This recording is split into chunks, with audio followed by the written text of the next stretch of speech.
dal leen ak jàmm xibaaru tàggat yaram yi fii ci Rewmi Sport altine le 10 août 2026 ñëw ci xibaaru tàggat yaram yi bu fekkee ne abonné go ci chaîne bi ñu ngi ñaan nga daal di abonné partagé lii di vidéo bi activé cloche de notification bi comme ça bépp vidéo bi ñu dugal rek da ngeen daal di bokk ci njëkk a gis fii ci Rewmi Sport après bac bi ñu ñëw ci xibaaru tàggat yaram yi.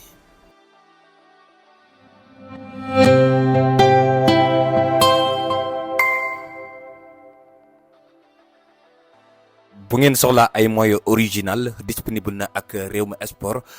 tous les moyens donc disponible bépp taille bu ngeen bëgg XL double XL M L S donc tous les tailles disponible prix en gros et prix détail donc lépp disponible ak Rewmi Sport les moyens donc de l'équipe nationale naka noonu tamit lii di moyens yi ngeen soxla pour club yi saison 2026 2027 yëpp mën ngeen a def seen commande ak seen YouTube bi di Rewmi Sport donc ñu jaay leen ay moyens gars yu baax mën ngeen ñu contacter donc ak 78 295 15 51 78 295 15 51 fépp fu ngeen nekk donc ci Sénégal mën nañ leen a livrer donc seen i moyens incha allah donc gars ñi am leen confiance ci Rewmi Sport ak moyens yu original yu am qualité te yomb. c'est officiel kii di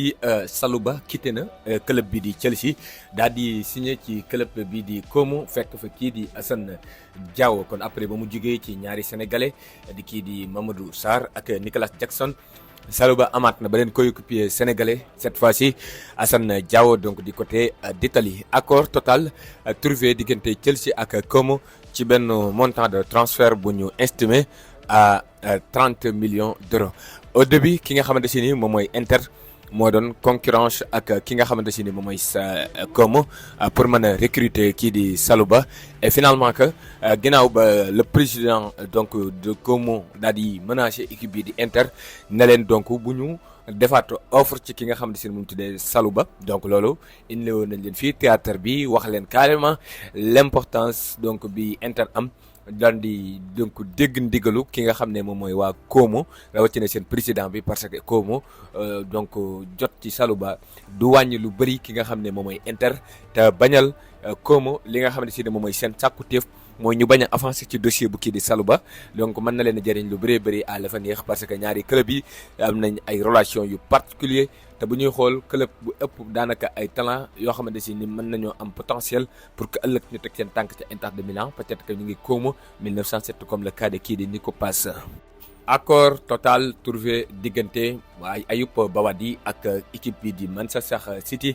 depuis ay semaines ay négociations mi ngi am diggante Ayoub Bawadi ak ki nga xamante si ni moom mooy Manchester City mais quand même accord trouvé wuñ ko woon diggante City ak ki nga xam ne moom mooy Ayoub Bawadi ñu koy tuddee donc accord personnel léegi nag bu ñu sukkandikoo ci Romano l'accord donc est maintenant trouvé diggante Ayoub Bawadi ak Manchester City kon lu jëm ci wàllu terme de contrat lu jëm ci wàllu lii di salaire lu jëm ci wàllu commission lépp donc Manchester City dëppoo na ci ak kii di Ayoub Bawadi. mu des lan léegi diggante Manchester City ak équipe bi di Lille transfert bi donc City mën na cee dépenser plus de 60 millions d'euros rawatina donc juste après bu jaayee kii di Rodri donc du côté du FC Barcelone. Ayoub Bawadi nag au début dañu doon waxi jënd ko ba pare daal di ko fay abalawaat ci club boobu di Lille waaye jàppale ne mbir ma donc mujj na am ak coppito ndaxte Ayoub Bawadi ci boppam bëggul kenn ku ko able ci benn équipe li mu bëgg mooy bu ko City daal di jëndee mu daal di ñëw ci City ci fa saase bëgguta donc toogaat ci club boobu di Lille bëggut donc aussi équipe bii di Manchester City donc abal ko kii di Xeron war a beneen équipe kon bëgg-bëgg Ayoub Bawadi mooy ñu jënd ko léegi mu ñëw City léegi prouvé léegi remplaçant Rodri léegi donc lii mooy sàkku téefam donc les négociations ñu ngi continuer diggante Manchester City ak équipe bii di waa Lille. accord total trouvé Barcola ak kii di Liverpool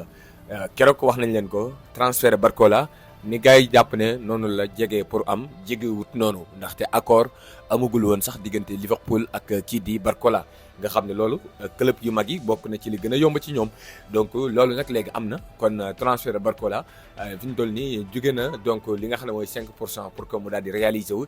dem ba 30% daanaka war a 50% parce que léegi Liverpool réussir na daal di trouver accord personnel ak équipe ak joueur bi di Bradley Barcola. léegi nag ki nga xam ne tamit du Barcola mi ngi toog di xaar les négociations yi am actuellement diggante Liverpool ak Paris fan lay mujjee actuellement nii ñu wax ak yéen équipe bi di Paris mi ngi continuer di demande à plus de 150 millions pour mën a bàyyi kii di Barcola mu dem pendant ce temps Liverpool ñoom dañu jàpp ne donc loolu dafa cher ñoom pare nañ pour dépenser plus de 100 millions ba sax bonus boo xam ne mën na dem ba 115 millions d'euros mais quand même kii di Liverpool ba tey jàpp ne na Paris dañoo xeeb loolu kon les négo mi ngi daal di continuer entre Liverpool ak kii di Barcola ak kii di Paris. ci fàttali nag ba tey jii nii ñu wax ak yéen équipe bi di Liverpool jotagul war a boog sax renvoyé gul donc une deuxième proposition pour mën a recruter kii di Bradley Barcola.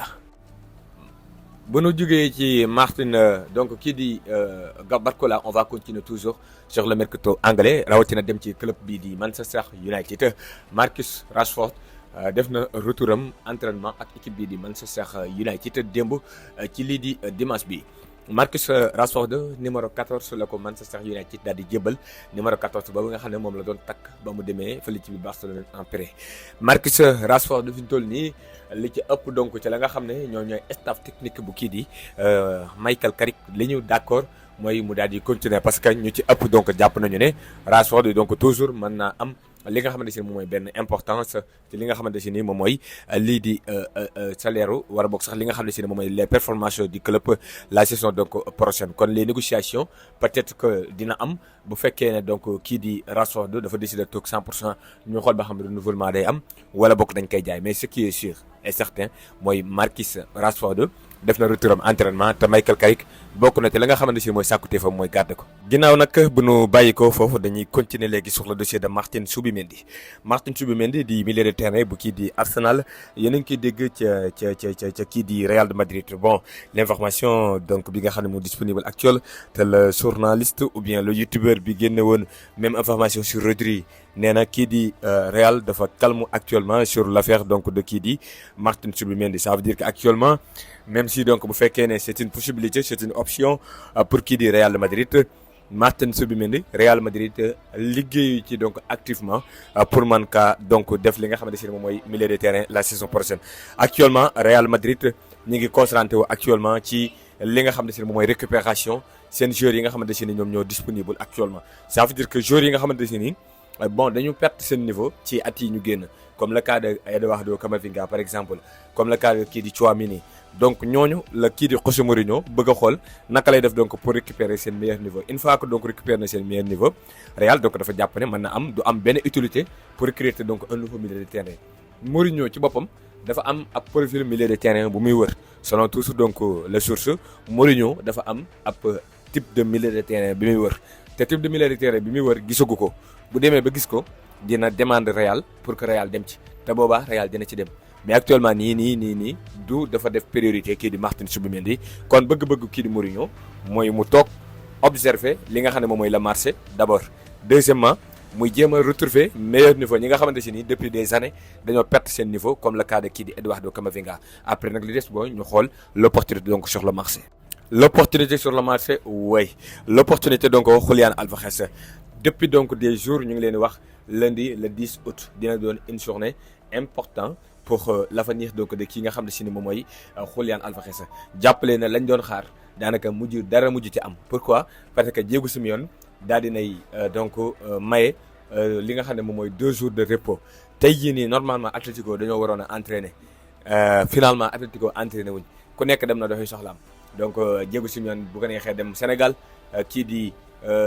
Alvarez bu ko neexee dem Gambie donc fi ñu toll nii dañoo maye 2 jours de repos yoo xam ne ku neex fu mu waay dem donc Alvarez moom def na retour entraînement Alvarez mais deful retour entraînement ak Atlético ça veut dire que moom dafa am ku mu àndal dem di entraîner individuellement léegi nag kañ lay def retour mercredi kon leen mën a am soit donc dafa tombé que ne Atlético préparé woon nañ donc le 10 août mu doon benn jour de repos soit donc maanaam Atlético day dawloo kii di Alvarez pour gagner du temps ça veut dire que di éviter benn gisante diggante Alvarez ak kii di Diego Simeone mais li wóor ba wóor mooy Atlético donc daal di nañuy maye jour de repos tey jii nii ci altine gi c'est pourquoi donc déjà Alvarez ak Diego Simeone duñ mën a gisante c'est pourquoi donc Alvarez ak kii di Atlético duñ mën a gisante suba ci talaata gi aussi du mën a nekk àllarba daal donc la gars yi di defaat seen retour xëy na kon àllarba mën nañoo gisante diggante Alvarez ak kii di Diego Simeone encore une fois ba tey jii nii ñu wax ak yéen kii di Alvarez jàkkaarloo gu teg kii di Diego Simeone ne ko dama bëgg a dem war a wax ko ay baat yoo xam ne mën na naqari kii di Diego Simeone xëy na nag loolu équipe bii di waa Atlético rawatina Diego Simeone daf ko bëgg éviter pour donc jàppale club bi ba club bi donc nekk ci ay conditions yu baax pour mën a négocier ak club bi di Barça mais Alvarez def na retour entraînement mais pas Atlético mais avec un joueur d'Atlético donc dans un donc centre boo xamante si ni bokkut ak